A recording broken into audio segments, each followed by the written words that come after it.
అనిల్ రావుడితో సినిమాకు సిద్ధమయ్యాడు మెగాస్టార్ చిరంజీవి. ముహూర్తం పెట్టిన వెంటనే ప్రమోషన్స్ కూడా మొదలు పెట్టారు అనిల్ రావుడి. త్వరలోనే షూటింగ్ స్టార్ట్ చేయాలని ప్లాన్ చేస్తున్నారు. ఇక ఈ మూవీలో హీరోయిన్ కోసం వెతుకుతున్నారు మేకర్స్. సీనియర్ హీరోస్ తో సినిమా చేసేటప్పుడు హీరోయిన్ల దగ్గర దర్శకుల జోరుకి బ్రేకులు పడుతున్నాయి.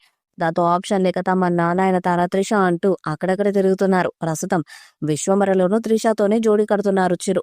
ఇప్పుడు అనిల్ రావుడి మూవీ కోసం హీరోయిన్ వేటలో ఉన్నారు. ఈ చిత్రానికి సంక్రాంతి అల్లుడు అనే టైటిల్ పెడతారని సమాచారం. సమ్మర్ తర్వాత ఇది సెట్స్ పైకి రానుంది. ఈ సినిమాలో చిరంజీవికి జోడీగా అదితి రావు హైదరి పేరు పరిశీలనలో ఉంది.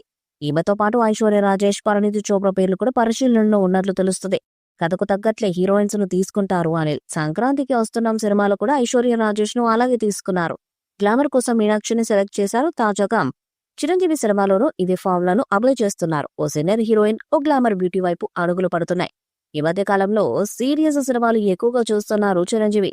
తనను తాను కొత్తగా చూసుకోవాలని అనుకుంటున్నారు. ముఖ్యంగా అభిమానులు ఒకప్పుడు తనను ఎలా చూశారో అలాంటి సినిమాని చేయాలని చాలా రోజులుగా వెయిట్ చేస్తున్నారు. అందుకే ఫుల్ లెంత్ ఫ్యామిలీ ఎంటర్టైనర్ గా అనిల్ రావుపూడితో సినిమాను చేస్తున్నారు. కేవలం 6 నెలల్లోనే ఈ సినిమా విడుదల కానుంది. సంక్రాంతి 2026 మాదే అంటూ ఇప్పటికే అనౌన్స్మెంట్ వీడియో కూడా చేశాడు అనిల్ రావుపూడి. ఇక ఈ సినిమా కోసం చిరంజీవి 25 తర్వాత ఒక పనిని చేయబోతున్నారు. ఇన్ని సంవత్సరాలలో ఏ దర్శకుడు కూడా చిరంజీవితో అలా చేయించాలని అనుకోలేదు. అప్పట్లో మృగరాజు, దానికి ముందు ఒకసారి మాస్టర్ సినిమాలు చేసిన ఫీట్ ఇప్పుడు మళ్ళీ అనిల్ రావుపూడి కోసం చేయబోతున్నాడు చిరంజీవి. అనిల్ సినిమా కోసం చిరంజీవి గారు పాట పాడబోతున్నాడని తెలుస్తుంది.